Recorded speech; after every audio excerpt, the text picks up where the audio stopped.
I'm Damson Kathyola, Director of Research in the Ministry of Health. Yeah, so you have been a really driving force within the Secure Health program. And at this point, when you're coming closer to the end of the program, we are keen to hear from you what you think, what difference you think the program has brought up, particularly within the ministry and how you work with research evidence. I would say that the program has achieved what I would call, what in medicine we call side effects. And one of the side effects is that it has raised awareness within the health research community about the importance of using evidence in decision making. Secondly, I think the Secure Health program has helped my department, research unit, to contribute in a very concrete way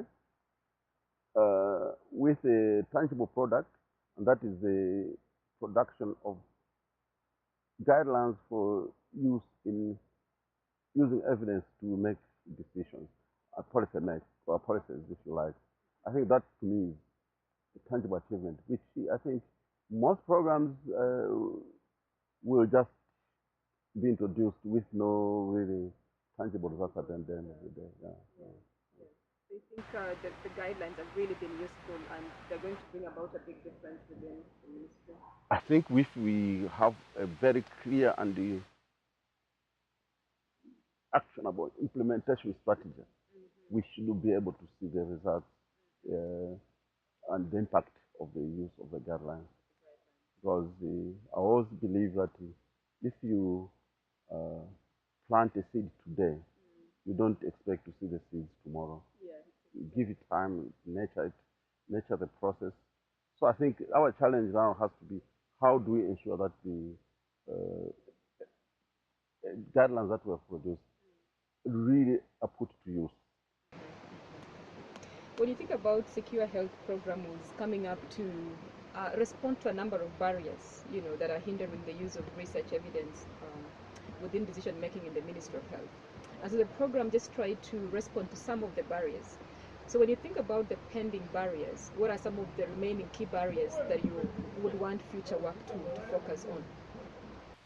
I think the key barriers that we think we should concentrate on would be to further institutionalize these guidelines in pre-service training. To me, it's key, because if we have a critical mass of individuals coming through nursing schools, Malawi College of Health Sciences, College of Medicine, who are sensitive to take a reflection in whatever decision they make, to take a reflection of whatever they do. Because we use evidence in everyday life. Yeah. So I think, to me, that should be one of the issues that we should concentrate on, to institutionalize and secondly, we need to think, I think, very clearly, what indicators are we going to develop for which will demonstrate to us that evidence is being used using these guidelines. So being very much able to identify specific indicators that we can document. We can go and comment over that. Yeah, sure. To demonstrate that evidence is being used. So obviously, I think from what you're saying, your biggest barrier is the capacity. And that's what pre-service would be speaking to in terms of capacity to use evidence. And that takes me to the next question, which is the final question, frankly. When you think about another program building on Secure Health, maybe thinking about Secure Health too, what are the things that Secure Health has not done that program should focus on, thinking more into the future, that what would need to do for increased evidence use? I think what Secure Health has not achieved is to go down to the lower levels of decision making. It is concentrated at the central level, Ministry of Health, Parliament, high level.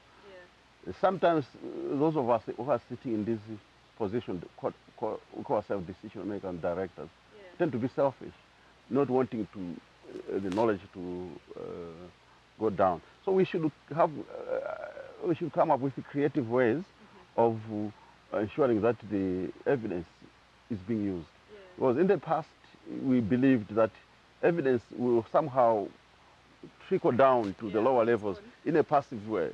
Yeah. In science, we call it passive diffusion. It will diffuse down, but that doesn't work. We find that these bottlenecks we have with that were identified in secure health will still persist. So you think having a program that looks at the same interventions but Yeah. lower levels of At lower levels of governance, I think would go a long way. Yeah. So having been the person steering secure health within Malawi, what is like your final takeaway message out of what you've learned here? As a final question. I think the final take home message for me in terms of it's I go back to the way development aid works. If development aid does not align to the needs of the users, it doesn't align to the priorities of the users, that aid is a total waste of money. I think secure health interventions or resources have not gone down the drain. I mean, we could see from the presentations that were made yesterday. I think, to me, one or two of those presentations or policy briefs that were presented can be moved into policy briefs very easily. Very easily. Yeah. So it has demonstrated that sometimes aid can actually work. Aid can work. Aid effectiveness. It's issue of aid effectiveness. Thank you so much. Welcome. Speak with us. Welcome. All the best.